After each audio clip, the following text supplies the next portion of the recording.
बुजुर्गों, नौजवान साथियों, कार्यकर्ताओं, सभी समाज के गणमान्य व्यक्तियों, मैं आपके चरणों में नमन करता हूं। आप सब लोगों ने जो आशीर्वाद और सम्मान दिया है उसका मैं आभारी हूं, क्योंकि जैसा कि आपको पता है कि कल भारतीय जनता पार्टी ने मेरा टिकट काट कर जो अन्याय किया उसके विरुद्ध अपन ने सब कार्यकर्ताओं से बातचीत करने के लिए आप सब लोगों से एक आग्रह किया था छोटा सा, और उस छोटे से निवेदन पर आप सब लोग इतनी बड़ी संख्या में यहाँ पधारे, उसके लिए मैं आपका आभार प्रकट करता हूं। एक तरह से आपने जो मेरा सम्मान रखा है उसके लिए मैं आप सबका हाथ जोड़कर मैं आपका सम्मान करता हूं,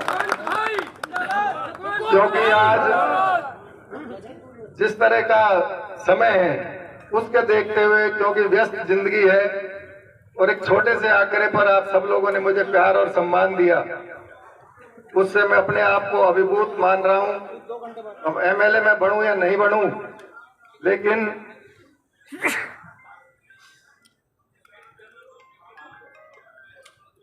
आप लोगों ने जो प्यार दिया है आप झूठे मत भाई साहब, झूठे मत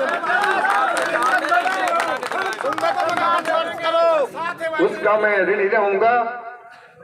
और मैं तो आपसे इतना ही कहना चाहता हूं, पिछली बार भी हमने 2018 में जब मुझे भारतीय जनता पार्टी का प्रत्याशी बनाया गया, लेकिन दुर्भाग्य से एक बसपा प्रत्याशी की मौत हो गई और उसके बाद चुनाव समय पर ना होकर सरकार बनने के बाद कांग्रेस की उपचुनाव हुआ 28 जनवरी को, और उसमें भी आपने पूरी मजबूती के साथ मेरा साथ दिया, मुझे आशीर्वाद दिया और अपन एक पूरी सरकार से चुनाव लड़ते हुए बिल्कुल नजदीकी अंतर से अपनी हार हुई। उसके लिए मैं आप सबका भी आभार प्रकट करता हूं, क्योंकि सरकार के खिलाफ चुनाव लड़ना कोई मामूली बात नहीं थी, लेकिन आपने किन किन परिस्थितियों का आपने भी सामना किया होगा वो मैं जानता हूं, क्योंकि मेरे पास भी बहुत दबाव आए, हमारे फोन तक ट्रेस कर लिए गए थे, उस समय हम समझ नहीं पाए थे, लेकिन उसके बावजूद भी जिन परिस्थितियों से निकलकर और उसके बाद 5 सालों तक मैं पार्टी से जुड़ा रहा। छोटा सा छोटा पार्टी का जो काम था वो मैंने इस टीम के साथ किया जो आज आपके बीच में है, मंडल अध्यक्षों के साथ, मंडल कार्यकारिणी के साथ, जो भी हमें काम दिया गया हमने पूरे मनोयोग से उसको किया। उसके बाद जो भी पार्टी के टास्क हुए, चाहे जयपुर रैली हुई या अलवर रैली हुई, हमने जितना पार्टी का निर्देश था उसमें, चाहे वो गाड़ियों की व्यवस्था हो, चाहे वो बसों की व्यवस्था हो, चाहे खाने पीने की व्यवस्था हो, उसको भी हमने पूरा किया। उसके बाद अभी आपके सामने परिवर्तन यात्रा आई, उसमें भी अपन ने बहुत बड़े स्तर पर रेलवे फाटक के पास जो प्रोग्राम किया, उसकी आपके सहयोग से पूरे जिले में तारीफ हुई कि सबसे अच्छा कार्यक्रम गोविंदगढ़ी था। इसके बावजूद सबको उम्मीद थी कि हमारा रामगढ़ विधानसभा का जो सर्वे हुआ या पार्टी ने जो भी पैनल बनाए, उसमें भी हमारा आपके सहयोग से मेरा नाम सबसे ऊपर था, और जो टोटल सर्वे वाले बताते हैं कि 70% में भी एक प्रत्याशी था और 30% में बाकी सब प्रत्याशी थे। इसके बावजूद हम सब उम्मीद कर रहे थे कि रामगढ़ का नाम तो शायद पहली लिस्ट में आ जाएगा, उसके बावजूद भी उस पर मंथन पर मंथन चले, और जब जिस दिन अभी डिक्लेयर होनी थी उस दिन सीईसी की बैठक भी हुई।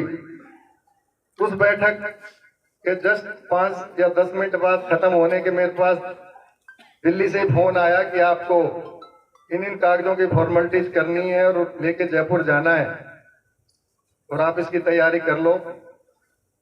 और उसके बाद पता नहीं क्या हुआ क्या नहीं, ये भगवान जानता है या वो जानते हैं, और वो नाम चेंज हुआ। लेकिन निराश होने की आवश्यकता नहीं है, चुनाव लड़ना भी कोई मेरा मकसद नहीं है। मैं ये नहीं कहता कि मैं चुनाव के बिना नहीं रह सकता,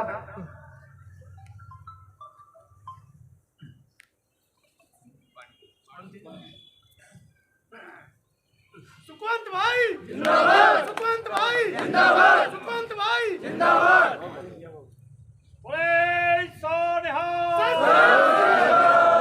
चुनाव लड़ना या ना लड़ना, जीत हार ये सब एक हिस्सा है। जो हार स्वीकार नहीं कर सकता उसको राजनीति में आना ही नहीं चाहिए। मैंने तो एक वार्ड पंच की हैसियत से अपनी जिंदगी शुरू की थी और आज यहाँ तक पहुंचा हूँ, ये आप सबका आशीर्वाद है।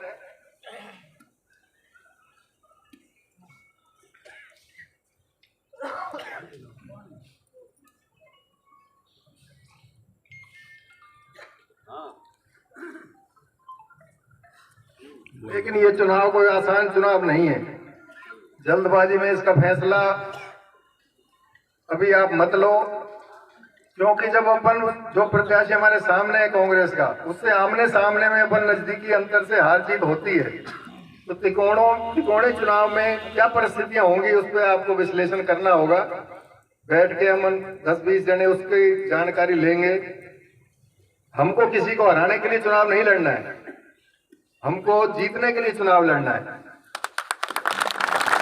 अगर परिस्थितियां अनुकूल होंगी तो ही अपन चुनाव लड़ें। मेरा आपसे यही हाथ जोड़कर आग्रह है, आप सब लोगों का जो प्यार है वही चुनाव है सबसे बड़ा, क्योंकि जो आने वाला समय होगा ये चुनाव रामगढ़ विधानसभा का परसीमन के हिसाब से अंतिम चुनाव है।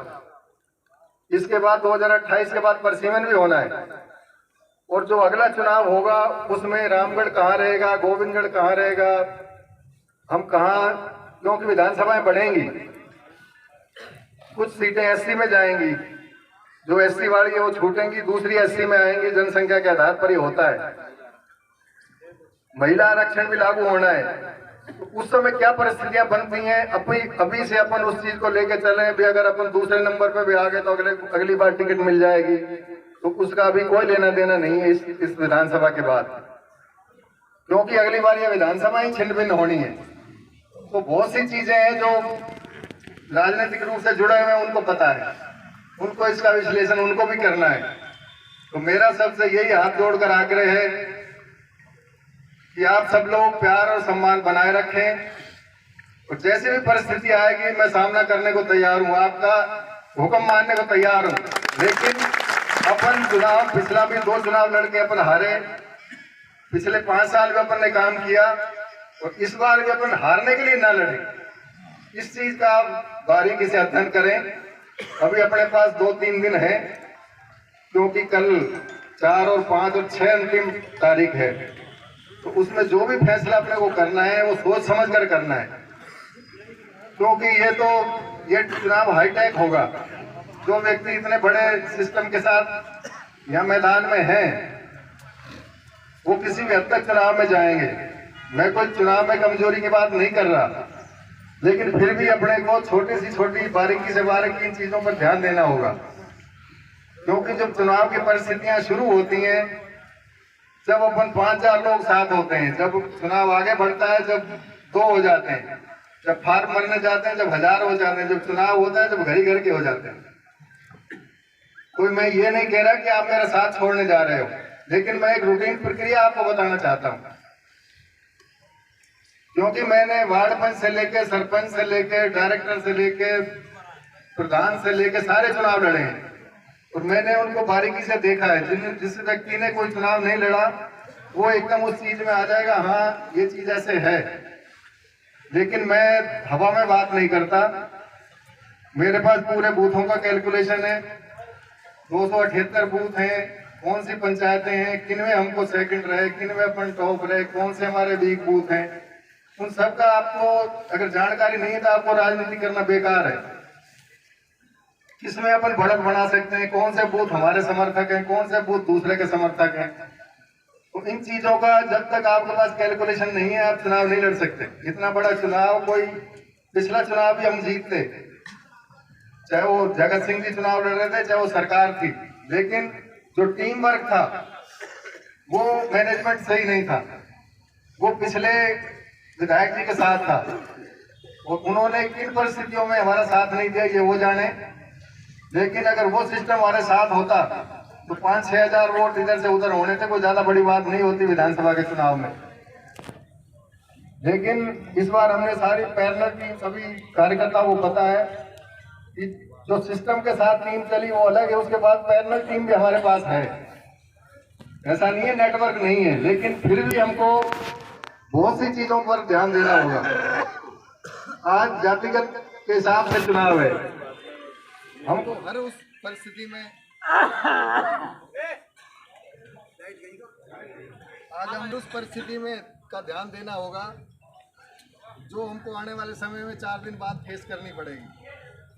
तो मेरा आप सब लोगों से आग्रह है कि हम एक 10-12 लोगों की एक कमेटी बना के शाम तक या सुबह उसका निर्णय कर देंगे।